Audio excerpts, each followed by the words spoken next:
Elliptical orbit में revolve करता है और उस इलिप्टिकल ऑर्बिट के एक फोकस पर सन प्रेजेंट होता है। Each planet move in an elliptical orbit, sun at one focus of the ellipse. Same time interval में इक्वल एरिया स्वीप आउट करती है। इसका मतलब प्लेनेट का एरियल स्पीड क्या रहता है? कांस्टेंट, मतलब a1 इज इक्वल्स टू क्या होगा? a2। यहाँ एरिया की बात की जाती है इसलिए इसका नाम है लॉ ऑफ एरिया। क्वेश्चन है, a planet revolve about the sun in elliptical orbit. एक प्लेनेट है जो इलिप्टिकल ऑर्बिट में रिवॉल्व कर रहा है। Areal velocity of the planet हमें गिवन है 4 × 10⁻16 मीटर स्क्वायर पर second. Least distance of planet between the sun and planet हमें गिवन है यहाँ पर 2 × 10⁻12 मीटर और मैक्सिमम स्पीड हमें फाइंड करनी है।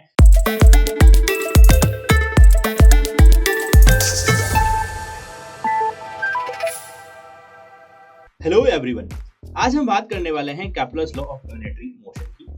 प्लैनेटरी मोशन को एक्सप्लेन करने के लिए केप्लर्स ने कुछ लॉज दिए हैं जिसे Kepler's law of planetary motion के नाम से जाना जाता है और वो लॉज होते हैं केप्लर्स फर्स्ट लॉ जिसे बोला जाता है law of orbit, Kepler second law जिसका नाम है law of area and Kepler third law जिसे लॉ ऑफ पीरियड्स के नाम से जाना जाता है। आइए हम इन तीनों लॉज को वन बाय वन डिस्कस करते हैं। केप्लर फर्स्ट लॉ, सबसे पहले हम बात करते हैं केप्लर फर्स्ट लॉ की। केप्लर ने अपने फर्स्ट लॉ में ये बताया कि हर प्लेनेट इलिप्टिकल ऑर्बिट में रिवॉल्व करता है और उस इलिप्टिकल ऑर्बिट के एक फोकस पर सन प्रेजेंट होता है। Each planet move in an elliptical orbit, sun at one focus of the ellipse. आप ऑब्जर्व कर सकते हैं कि जब प्लैनेट इलिप्टिकल ऑर्बिट में रिवॉल्व कर रहा है और इस इलिप्टिकल ऑर्बिट के दो फोकस में किसी एक फोकस पर सन प्रेजेंट होता है, तो यहाँ पर प्लैनेट को फोकस के साथ ज्वाइन करने वाली जो लाइन है उनका सम हमेशा कांस्टेंट होता है। अगर फोकस को हम एस एच डैश से रिप्रेजेंट करें, प्लैनेट को हम पी से रिप्रेजेंट करें, तो S P plus H dash P का जो सम है हमेशा क्या रहता है? कांस्टेंट रहता है। ये है हमारा केप्लर्स फर्स्ट लॉ। आइए बात करते हैं केप्लर सेकंड लॉ की। Kepler second law law of area को बोला जाता है। यहाँ आप ऑब्जर्व करें कि जब प्लैनेट सन के अराउंड इलिप्टिकल ऑर्बिट में रिवॉल्व कर रहा है तो कुछ टाइम इंटरवल के लिए हम यहाँ पर डिस्कस करते हैं कि यहाँ पर ये प्लेनेट कुछ small time interval delta T not के लिए मोशन करता है, तो यहाँ पर ये कुछ एरिया स्वीप आउट करेगा जिसे हमने लिखा a1।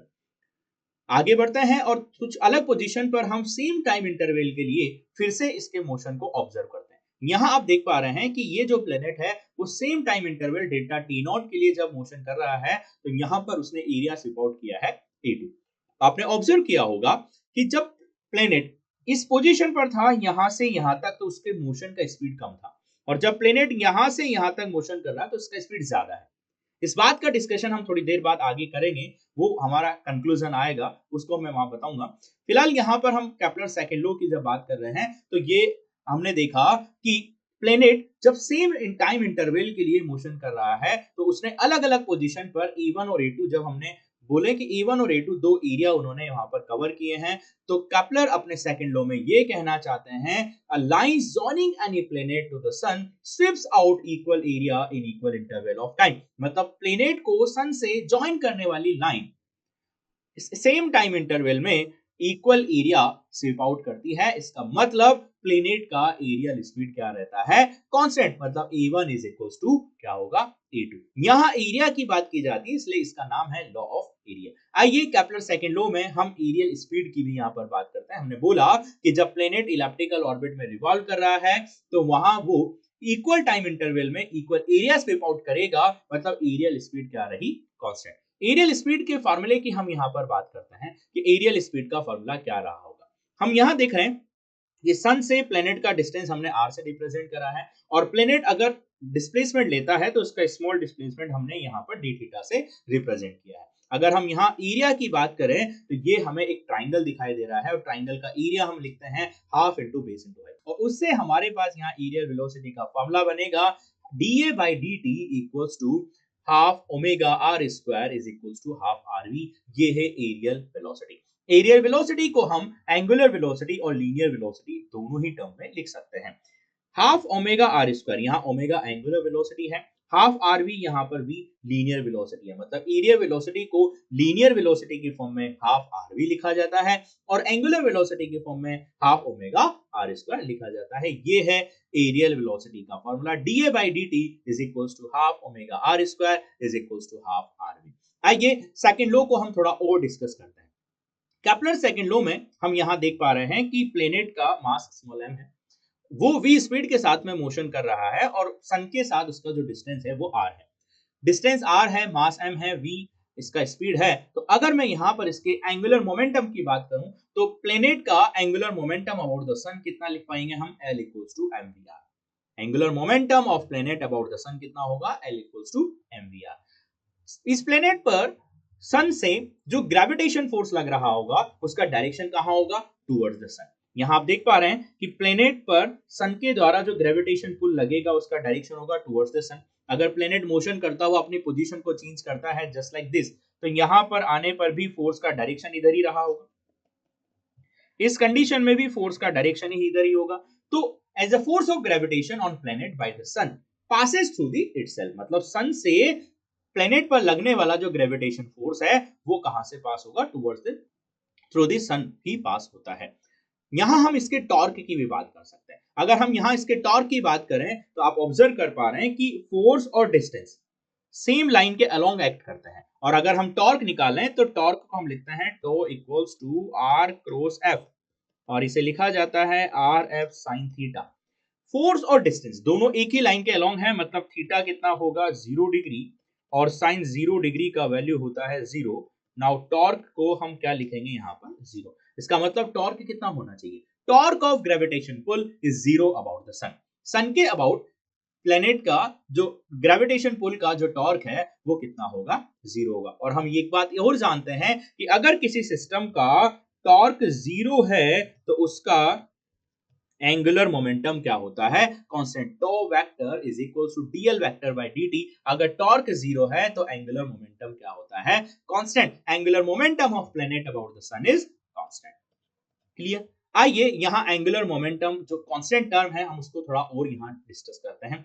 L equals to mvr, इसे हमने बोला कि एंगुलर मोमेंटम जो है वो कांस्टेंट है। एंगुलर मोमेंटम कांस्टेंट है तो इसे हम यहां v और r का टर्म आ रहा है तो हम इसे एरियल वेलोसिटी की फॉर्म में भी बदल सकते हैं। इसे हम लिख सकते हैं L/2m is equals to half vr। अगर हम 1/2 से दोनों साइड पर मल्टीप्लाई कर दें तो L/2m equals to half rv, और हाफ rv को हम लिखते हैं da/dt। और हम जानते हैं कि एरियल स्पीड भी कांस्टेंट होता है, तो da/dt equals to half rv का जो टर्म है वो कांस्टेंट है। L equals to mvr constant है, मतलब यहां पर ये टर्म अगर कांस्टेंट है तो r और v का जो प्रोडक्ट होगा वो क्या रहा होगा, कांस्टेंट। r और v का प्रोडक्ट हमेशा क्या रहा होगा, कांस्टेंट होगा। तब हम यहां पर इन टर्म्स को da/dt को कांस्टेंट बोल सकते हैं। r और v का प्रोडक्ट कांस्टेंट होने से क्या कंक्लूजन निकलता है, आइए उस बात को हम देखते हैं।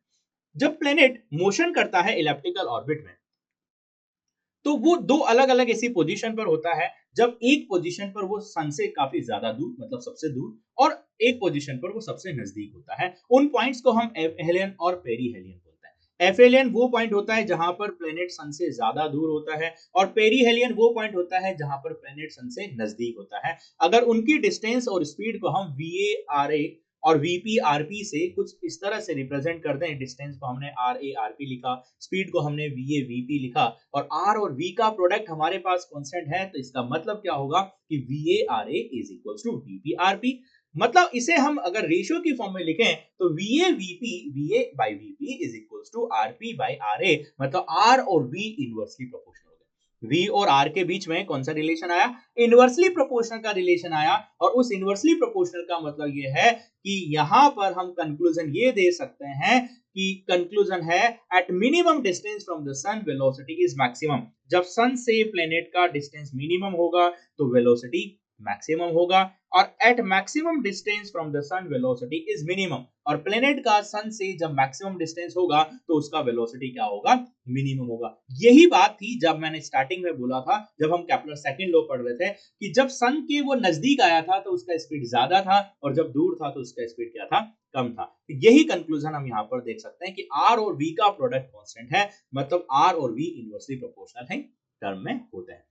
आइए केपलर सेकंड लॉ पर बेस्ड हम एक क्वेश्चन यहाँ पर डिस्कस करते हैं। क्वेश्चन है, a planet revolve about the sun in elliptical orbit. एक प्लेनेट है जो इलिप्टिकल ऑर्बिट में रिवॉल्व कर रहा है। Areal velocity of the planet हमें गिवन है 4 × 10⁻16 मीटर स्क्वायर पर second. Least distance of planet between the sun and planet हमें गिवन है यहाँ पर 2 × 10⁻12 मीटर, और मैक्सिमम स्पीड हमें फाइंड करनी है। तो हम यहाँ पर एरियल स्पीड का फॉर्मूला यूज कर सकते हैं, dA/dt equals to half RV। dA/dt है 4 × 10⁻16, हाफ डिस्टेंस है हमारे पास 2 × 10⁻12 × V। हमें आंसर किलोमीटर पर सेकंड में देना है, तो यहाँ पर जब हम कैलकुलेट करते हैं तो ये आएगा हमारे पास 40 किलोमीटर पर सेकंड। ओके, तो the correct answer is 40 kilometre पर सेकंड, ऑप्शन नंबर 4। आइए बात करते हैं केपलर्स थर्ड लॉ की। केपलर अपने थर्ड लॉ में ये कहना चाहते हैं कि जब प्लेनेट सन के अराउंड इलिप्टिकल ऑर्बिट में रिवॉल्व करता है तो उसे अपना एक रिवोल्यूशन करने में जितना टाइम लगता है उसका square, the square of time period of revolution, is directly proportional to the cube of average distance between the planet and sun.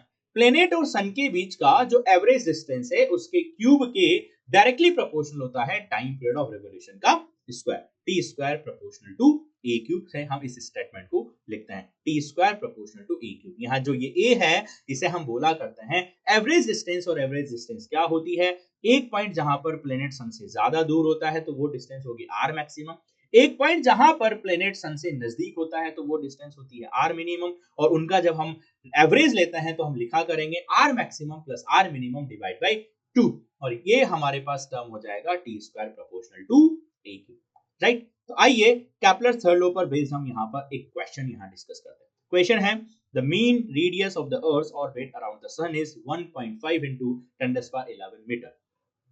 Mean radius earth के लिए गिवन है कितना, 1.5 × 10⁻11।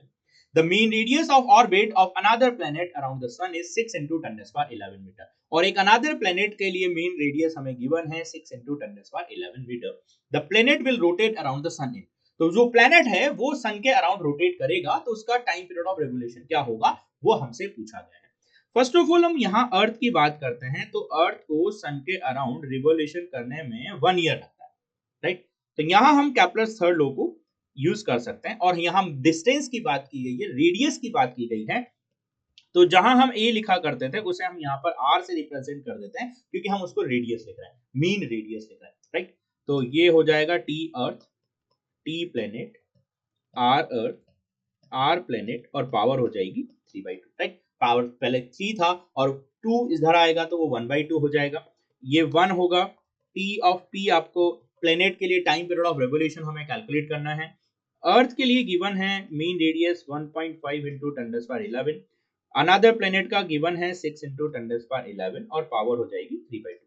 जब हम इसको सॉल्व करते हैं तो टीपी हमारे पास आएगा 4 की पावर 3/2, और 4 की पावर 3/2 होता है 8, और आंसर हमें ईयर्स में देना है।